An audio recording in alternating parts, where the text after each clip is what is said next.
When I finished at the school district, I realized how important food was to the children. And so I had the opportunity to go to work at the food bank.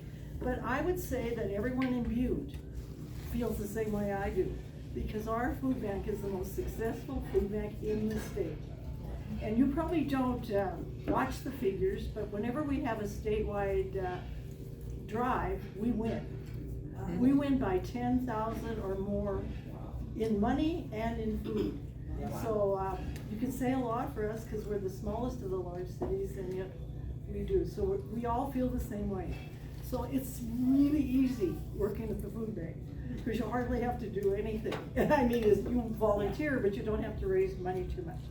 So anyway, I wanted to go over the figures of what we had last year.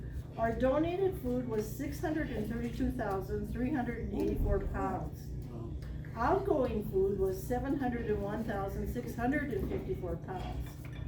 We serviced 14,213 clients at a retail value. We do $1.75 a pound is our figure.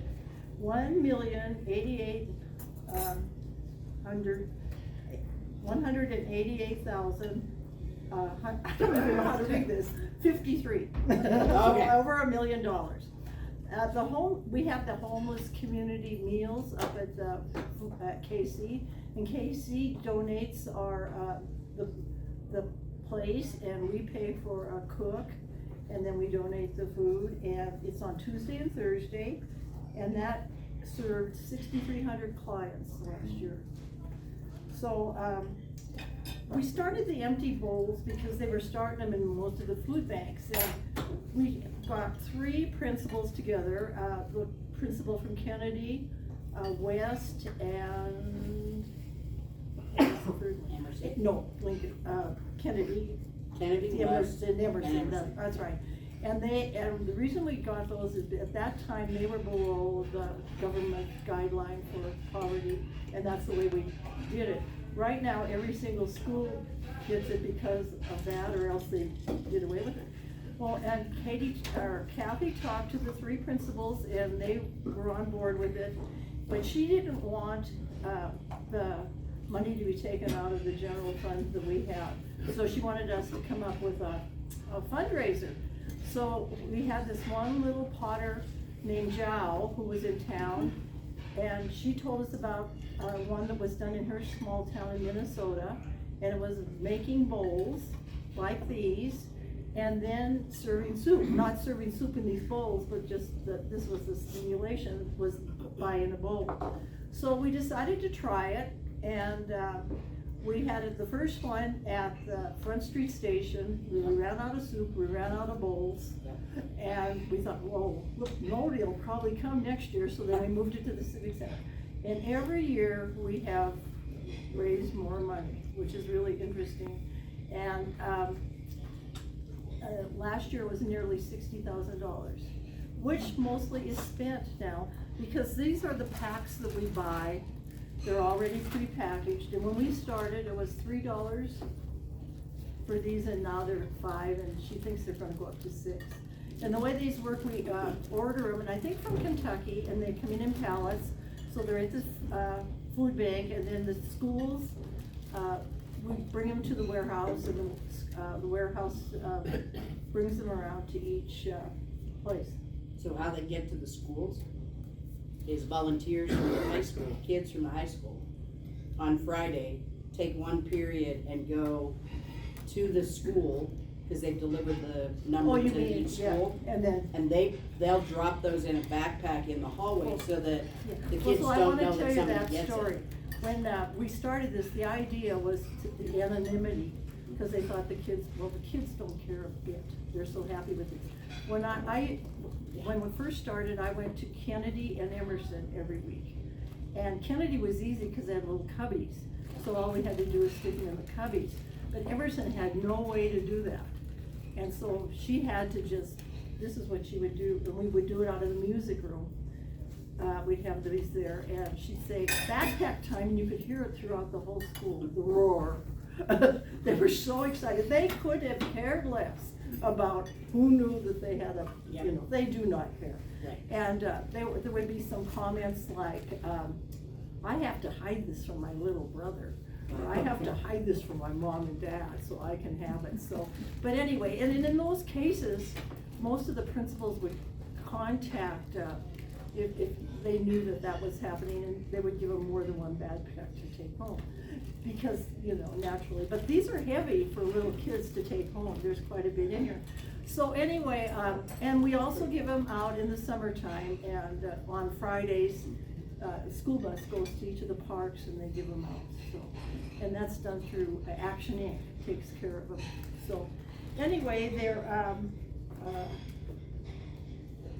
it wouldn't have happened if it wasn't for Mike Chiava, because he was working as a teacher and he did pottery, so he said he would take this on, and he still is the inspiration behind the whole thing.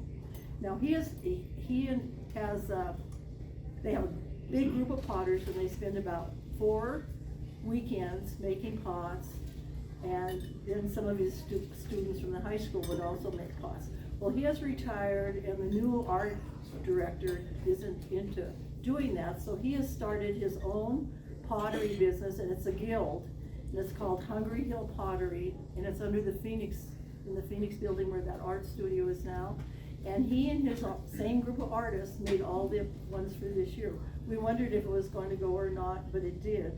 And so he and Greg Edlund and his father, Mike Chiava, are the ones that really do, but I want you to know that we hardly spend a dime.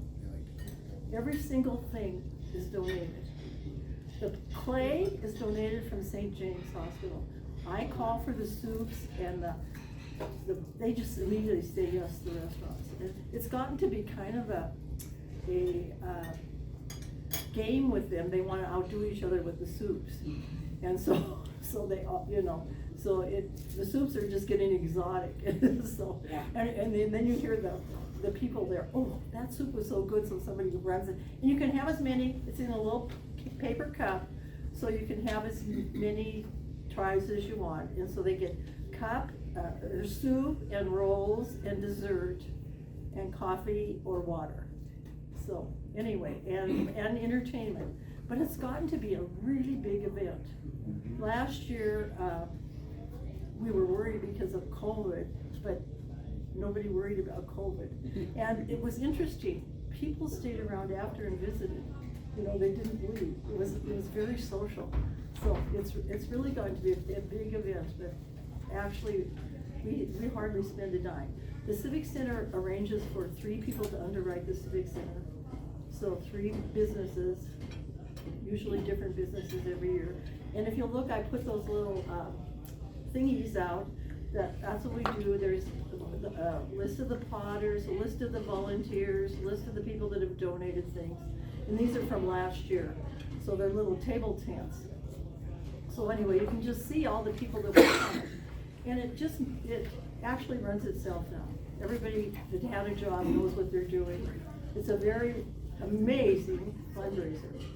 And so anyway, but I have to thank everybody in Butte, because we wouldn't have it if everyone didn't feel so fondly about feeding people. Thank you.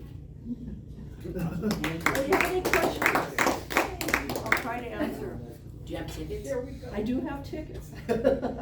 And I've started volunteering in 2020 when I retired, and I've been there ever since. So anyway. So you have tickets to sell it? I will. And how much are tickets? $20 for these little pots, and then we have the big, beautiful bowls, and they're $100. So if anybody would like one, I have tickets.